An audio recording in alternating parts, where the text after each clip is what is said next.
Magandang hapon mo sa inyong lahat. Ito po si Maluti Kian ng Maltik.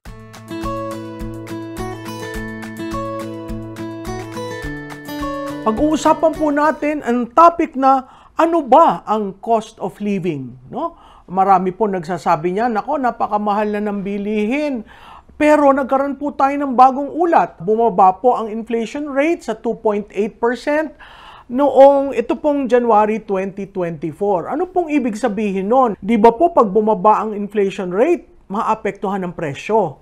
Kasi po pag pinag-uusapan ng inflation rate, pinag-uusapan ng presyo, pinag-uusapan ang wages o salary o sahod, at pinag-uusapan rin po anong epekto ng pagbaba na yon sa ating kabuhayan, no?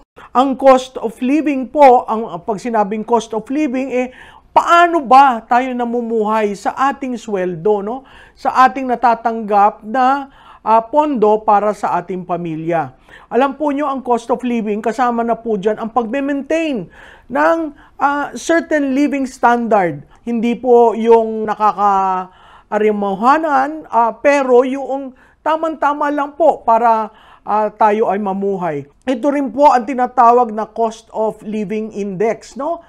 Index po yan dahil ang sweldo, ang presyo, ang inflation, yan po ay mga factors na kailangan nating ibalanse o i-juggle ng nanay ng tahanan, no? Kung minsan po ang nanay ng tahanan ang talagang kumakamot sa ulo at pinag-uusapan, paano ko ba pagkakasyahin ang sweldo ng aking asawa kung ako ay may apat kayo sa pamilya? Ano po ang kasama dyan sa cost of living? Number 1 po, housing. Kung kayo'y umuupa, mas mataas ang cost of living. Pagkain, paano ba napapagkasya? Kaya nga po ang parati kong sinasabi, no? Ang nanay, napakagaling mag-budget. Napaka-atado ang menu para lang pagkasyahin sa pamilya. Ang susunod po sa pagkain, taxes. Tapos po, yung healthcare. Saan ba tayo kumukuha ng pera para dyan? Ngayon po, pag pinag-usapan natin yung cost of living, nakatali po yan sa sweldo.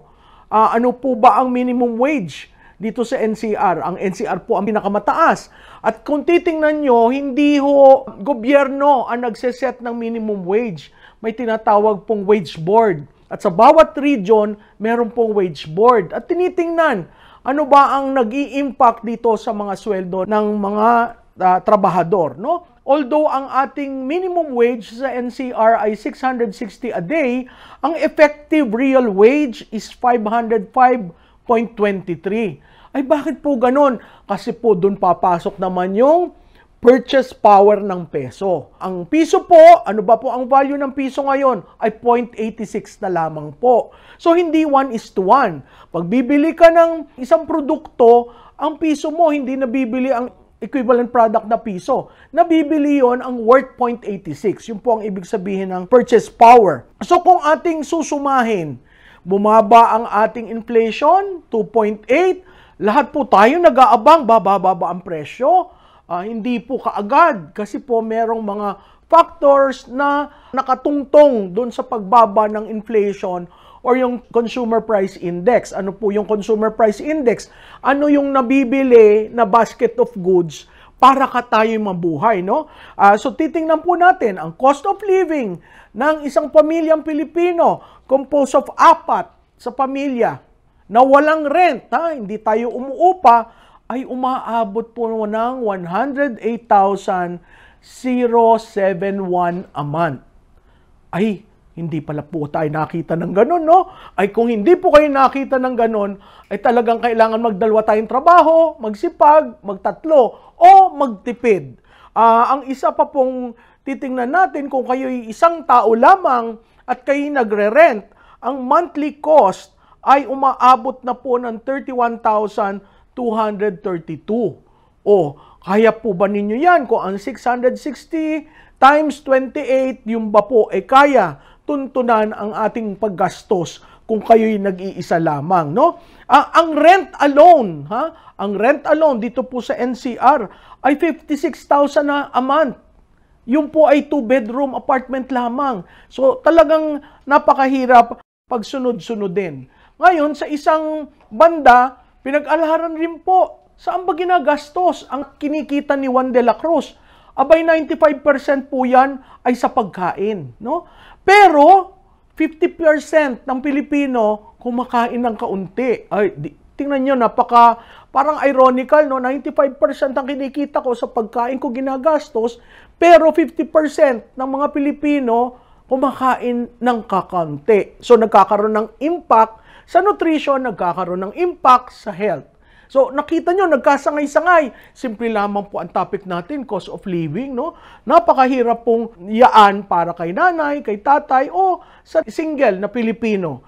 Apart from food, na 83% ay dun ginagastos, 61% ay non-food. Ano ba ho yung non-food? Kuminsan yung pag-iinom, kuminsan sa cellphone, non-food, na minsan hindi naman kailangan na gastusan. Alam po nyo, ang electricity nasa 62% at ang diesel nasa 22%. So pagtaas ng presyo ng diesel, apektado tayong lahat. Pagtaas ng presyo ng krudo, apektado po ang ating elektrisidad. Ilan po sa atin ang nararamdaman na, oh, bakit sabi bumaba ang inflation pero hindi bumababa ang presyo? Kasi po, yung po'y external factors. Pagdating sa krudo, pagdating sa gasolina, tayo po'y nag-i-import, wala naman po tayong source dito sa Pilipinas. At ang isa po bagay na mahalaga ay ang magkano ba ang value ng peso?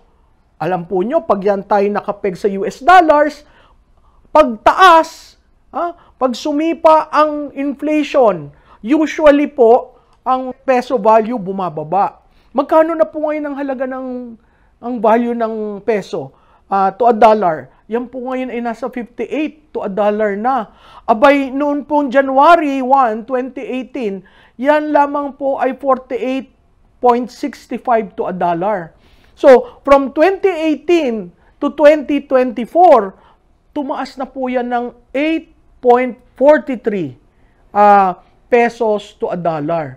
So, malaki pong balanse. Hindi po ibig sabihin kaagad na pagbaba ng inflation ay si Juan de la Cruz okay na. Hindi po yan.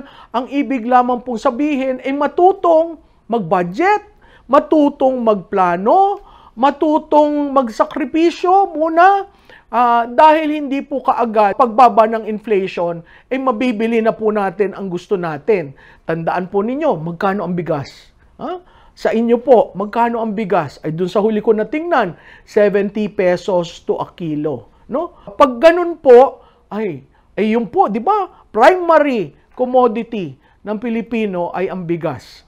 So makikita po natin dito sa cost of living, atin lamang pong pinapaalam sa inyo, at ito'y alam naman ng bawat nanay o bawat nagbabudget sa pamilya. Yun hong 660 a day, napakahirap pong i-budget yun.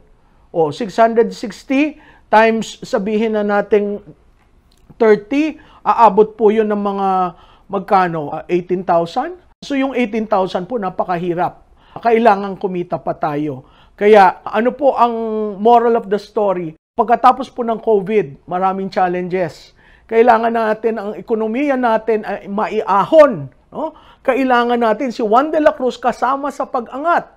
At yun po ay kailangan ng oportunidad. Kailangan ng trabaho, kailangan ang opportunities na andon, kailangan ang tingnan ang wages, at siguro po to a certain degree, i-regulate natin muna ang pricing kasi bumabalik pa lamang tayo bumabangon pa lamang tayo. Napakahirap pong sabihin na pag bumaba ang inflation sa 2.8%, tayo ay naando na at malapit na natin makamit ang nais nating kaluwagan sa ating pamumuhay. Muli po, ito si Malu Tiquia. Like, follow, share.